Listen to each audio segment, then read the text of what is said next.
Assalamualaikum warahmatullahi wabarakatuh. Selamat datang kepada Pak Edi Santoso selaku dosen pengampu pada kelas Bahasa Indonesia kelas 8 SKBP ITS. Dan kami dari kelompok 2 akan mempresentasikan terkait dengan artikel kami yang berjudul Dampak Teknologi Digital terhadap Interaksi Sosial Mahasiswa dalam Perspektif Humaniora. Next. Di sini ada 8 anggota kelompok dari kelompok 2 yaitu ada Farhana, Laviona, Kirana, Zumratu Solisa, Hairuni, Hairunisa Cahaya, Sabita Nuratia, Dewa Putu Wisnu, dan juga Prayoga Permana. Next.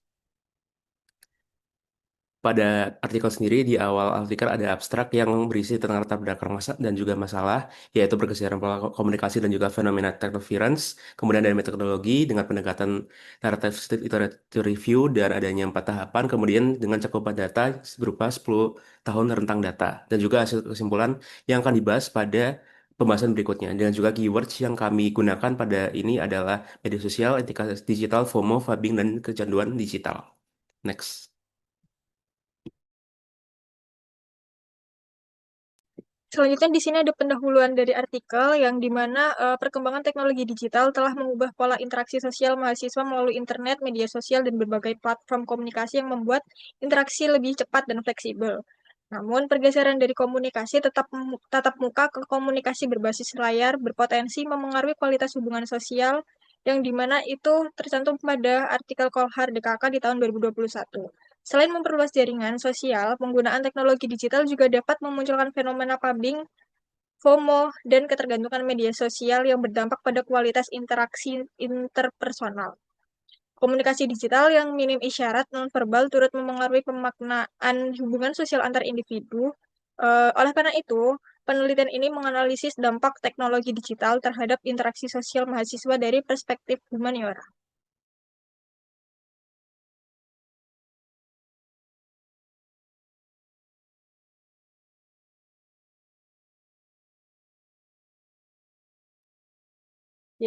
Selanjutnya yaitu tinjauan pustaka di mana di sini terdapat pubbing dan model hubungannya, yaitu smartphone addiction eh, berhubungan dengan pubbing dan dimediasi dengan FOMO dan dimoderasi dengan kesekian. Untuk data pendukungnya, eh, menurut Kolhar DKK tahun 2021, sebanyak 59% mahasiswa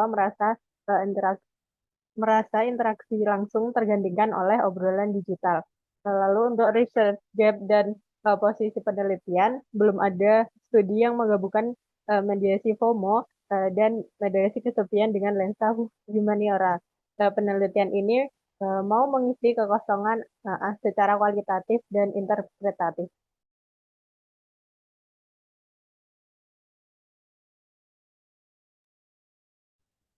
Penelitian ini menggunakan metode kepustakaan, studi kepustakaan atau library research dengan pendekatan tinjauan pustaka naratif atau naratif literatur review dengan sumber dari Google Scholars, Research, Gate, dan laman resmi perguruan tinggi lainnya.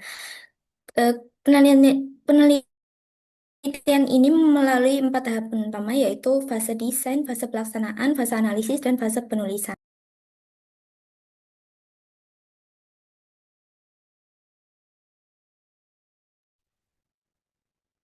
Baik, untuk hasil analisis yang pertama yaitu di mana transformasi pola komunikasi dari tatap muka ke digital first interaction, yang di mana fenomena utama yang di-highlight di sini yaitu terjadi pergeseran dari komunikasi tatap muka ke komunikasi berbasis digital. Kemudian kedua yaitu kehadiran fisik tidak selalu disertai kehadiran sosial karena penggunaan gawai saat berinteraksi. Dan ketiga yaitu fenomena technoference dan pubbing menurunkan kualitas komunikasi serta kedekatan emosional, yang dimana hal ini diambil dari perspektif teori interaksionisme simbolik, yang dimana simbol digital seperti emoji, stiker itu mulai menggantikan ekspresi secara nonverbal. Kemudian yang kedua yaitu sosial kapital, di mana media digital dapat mempertahankan ikatan emosi atau bonding sosial kapital melalui kemudahan berbagi dan berkomunikasi. Next. Walaupun hasil lainnya yang kita dapatkan yaitu terdapat dampak positif dan negatif dari perubahan literasi digital. Yang pertama, untuk dampak positifnya itu komunikasi lebih fleksibel dan praktis, kemudian mengurangi tekanan psikologis melalui anonim, kemudian memperluas jangkauan komunikasi. Namun untuk dampak negatif yang didapatkan dapat munculnya perilaku mobbing, kemudian adanya kemungkinan perilaku fear of missing out atau FOMO, dan juga kecanduan penggunaan gawai.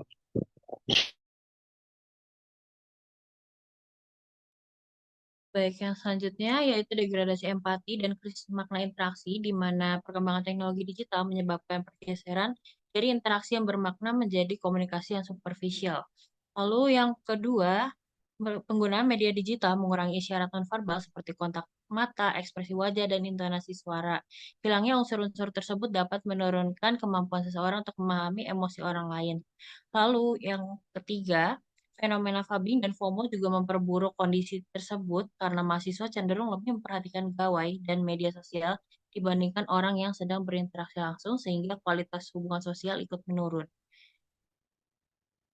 Next. Jadi kesimpulannya, teknologi digital ini ibarat pisau bermata dua.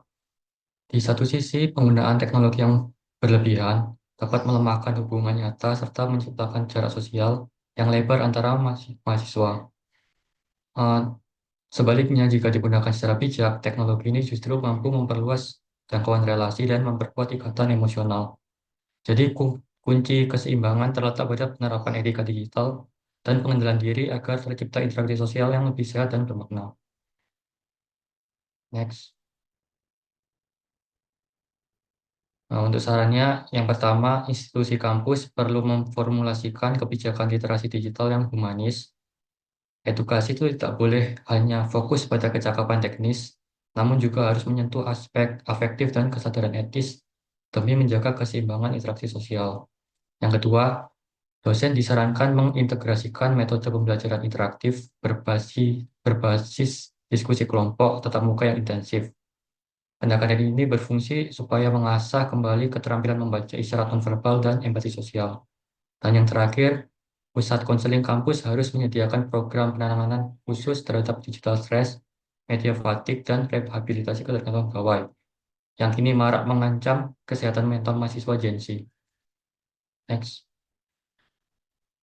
Baik, sekian presentasi dari kelompok kami. Terima kasih atas perhatiannya.